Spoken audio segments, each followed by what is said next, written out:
We owe it to our kitchens to cook, not just our bodies, but our kitchens. Let me explain. I have all this cabbage and these collard greens that I cooked. I cooked a whole pot of them. You know how this all started? I was visiting my cousin in South Carolina and she said, "Here, go out to the garden and take them." And I was like, "No, I don't have time." But I remembered this sacred relationship and this vow that I made to my kitchen. And I'm going to explain why it's important not just to hold your body accountable and yourself accountable, but why your kitchen holds you accountable. Anyway, okay, let me go back. I made this sacred relationship with my kitchen that I will show up for it while I'm here, like when I'm in my house almost every day. And I'm going to show you what that means. And what that means is that simply I cook. I cook when it's inconvenient. I sometimes cook when I don't want to. And I keep it simple. Like I just keep it simple, but I want to show you what that means to me and what I have done.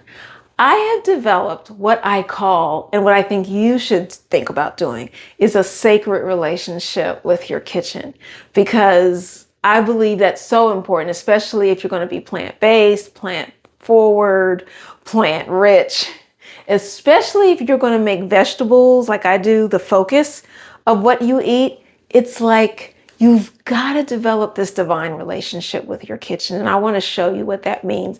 And I'm going to be doing more videos where I'm going to talk about what that means. But this is what I have, and you can't necessarily see it. I have mantras in my kitchen. And one of my mantras says, "Cooking feels like support now." The way I'm eating matches how I want to feel in my life. Good food isn't a chore anymore. It's one of the ways I take care of myself. And I always remember that. So this morning when I had this huge pile of greens and these heads of greens, I remembered that cooking, this is how I support myself. Time works with me. Cooking fits into my life. And I always say that because we always feel that time is a factor in the reasons why we don't cook. One of the reasons why we don't cook is because of time. And I'm sure you say that too. Like, I don't have time to do it. But I want you to think of it. Is this something sort of that we make up?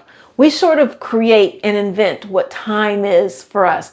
We say we're too pressed for time. We say, I'd rather be doing other things than feeding my body. And I don't think we say it like that. I think we just say, I don't have time. I'd rather be doing other things. And when I come home, or if I'm home, I'm too tired to do that. But what I want to share with you is there are so many things that are so simple. We make cooking so complex. And I love recipes. You're going to see recipes on this channel that I do. But for the most part, I keep it simple. I made those greens. And once I started, things became so much easier. But you know what I had with these greens? I had a baked sweet potato, and I had some chickpeas that I roasted. And not that I even roasted, I sauteed them. I sauteed them with Italian seasoning, some nutritional yeast, a little bit of salt and pepper. And after I was done, I was like, oh my gosh, I have greens now that I can freeze. I have greens now that, oh my gosh, that I can eat today, tomorrow. And I was just so happy. And I remembered, and while I was doing this, I also said, okay, my kitchen and I were working in a divine relationship for healing.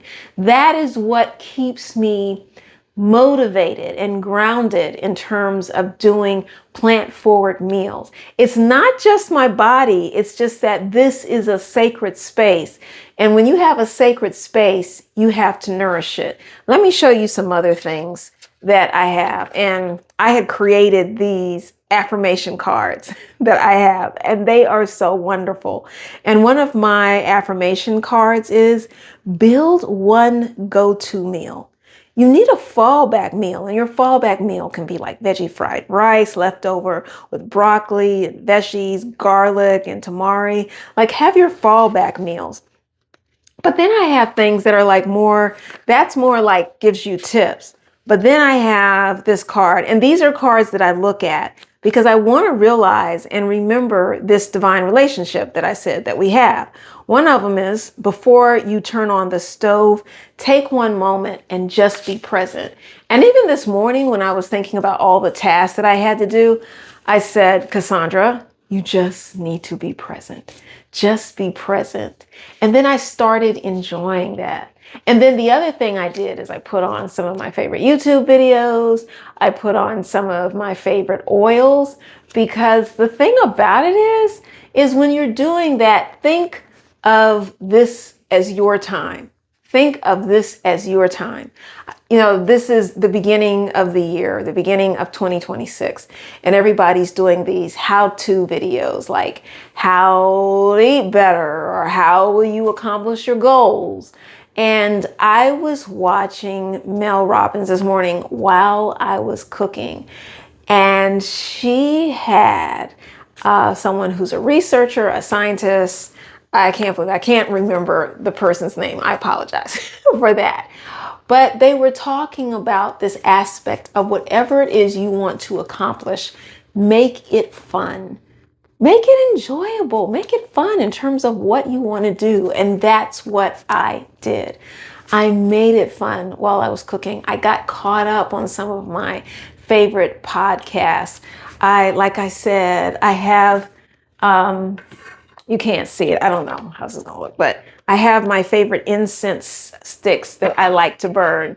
Smell and scent is so important. Sometimes I'll put on like music, like Afro beats. Music is very, very important, I think, when you're cooking, in terms of creating not only a certain ambiance, but creating a certain energy. And we're going to talk about that. We're going to keep talking about that. I want to help you create the energy and the relationship with your cooking, with your kitchen. So not only that, that you get excited to come in here. That's what's going to change it. Like I said, I love recipes, but I think sometimes people are missing the boat, that they need to really focus on how to create a sacred energy in this space. And by sacred, I'm not necessarily, when I say sacred, it's like a union. It's like you all are both collaborating on the dish together, but it is something that is a daily activity. Creating a union and a sacred relationship with your kitchen is a daily activity. And that's what I plan to help you do. So my name is Cassandra. I am a holistic health coach. I believe in helping you not only heal sort of that cooking anxiety and that confusion that you have possibly about cooking, primarily when it comes to plant-based meals, but also helping you look forward to coming into the space that will help you do that. So I will be back, and I hope that you got something from this. And just remember, keep it simple, but find ways, especially in the new year, to develop a sacred relationship with your kitchen. Bye-bye.